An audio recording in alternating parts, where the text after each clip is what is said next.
ความหลังจากมาโดนคือทอดกองโอนนอนนาคือทอดแววตาห่วงใยจากชายอยู่หลังคือทอดอีลีเสียงตีลำเฟืองเคยฟังบัดนี้ได้มาไกลห่างก็ยังบ่ไหวทวิน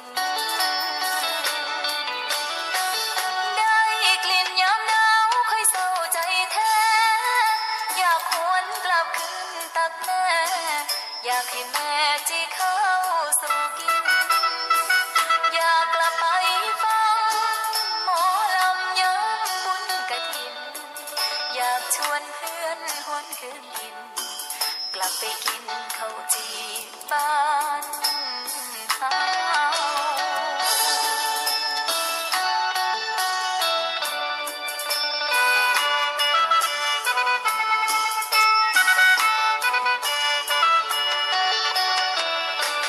จากมาโดนคือทอดกองโอนนอนนาคือทอดแววตาห่วงใย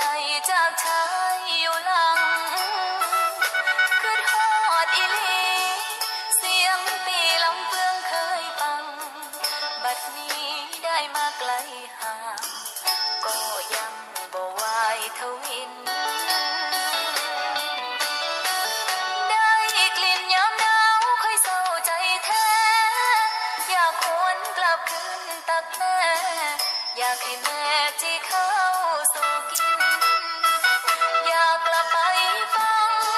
หมอลำย้ำบุญกฐินอยากชวนเพื่อนหวนคืนดินกลับไปกิน